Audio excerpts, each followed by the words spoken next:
Hi, here's another scarry story about the goodness of gathering together. If you aren't familiar with scarry stories, you can see the previous video on that. I'll only add to that by saying there's a lot of reasons today that people typically don't gather together. Obviously, the last several years of COVID have isolated us from each other. More digital technology has made it easier to connect or make friends with people online, people with whom we've never met, maybe never will meet. It's just easier, it seems, to isolate rather than gather.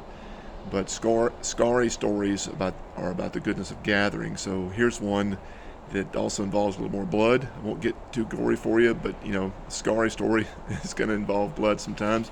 Little bitty scar I have right here under my chin. You can see it better in the summertime when I'm a little more tan and it shows up more.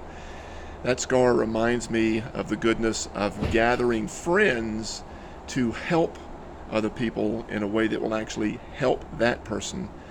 And I'll show you or tell you what I mean by that as I tell the story. Back in the mid 90s, when I was working on my first master's degree, before I met my wife Lauren, and that's important to this story, I was serving as a resident director for a college, and one of my resident assistants, very cute gal, that's the importance of this being before I met my wife, I saw her out front and her car battery was dead. And she was frantically looking for somebody who had some jumper cables, had to get somewhere, I don't remember where it was, and she was behind schedule. So I was very, very fit at the time. Maybe for a man my age, I still am. That would be for others to say. But I said, if you've got a standard, meaning a clutch and a stick shift, I said, I can push you and you can pop the clutch and we can get you going. And she says, well, where's your car? I said, no, I can just push you. And she said, really? I said, oh, yeah. So being the manly man that I was. So we were in a gravel parking lot. And maybe you can tell already where this is going. She had a little white sedan, 4-cylinder, wasn't too much. The parking lot was flat, and I get behind her car and I'm pushing on the trunk. And I said, before that, I said, put it in first gear, put your clutch all the way in, put the ignition, turn the ignition on, and when I tell you go, then go ahead and ease off or let the clutch out, give it some gas, and it'll start. So I'm pushing the car, got my legs into it, and I'm building up a little momentum, and I don't know how fast I got it up to, but fast enough. It's in first gear. If you've ever done this before, whether you're on the driver's side of it or the pushing side of it, you don't have to build up a whole lot of speed. So I decided, go ahead and pop the clutch, and she did, and when she did, the car started and lunged forward, threw a little gravel onto me from the gravel parking lot. It lurched, I fell, and hit my chin right there on the trunk of her car. Didn't think a whole lot about it. I kind of bobbed, and my head looked, like one of those Weeble heads or something.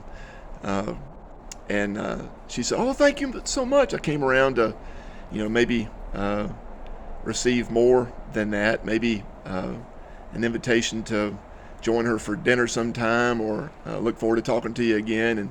And all I got was, ooh, your chin has got all kind of blood on it. And I looked down, I couldn't see my chin, but there was blood on my shirt.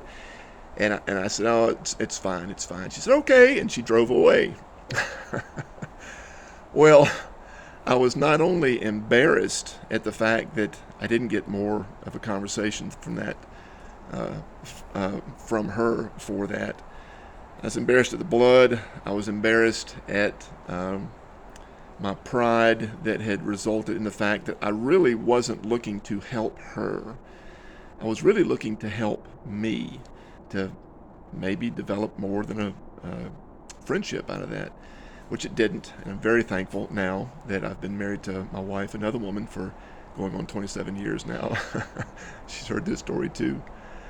So there would have been much more that could have come from that if I had gathered friends to work with me on that. I could have avoided this scar, for one thing. We would have had a memory that we could have shared together about how we truly helped somebody else, instead of it being about me solely trying to help her.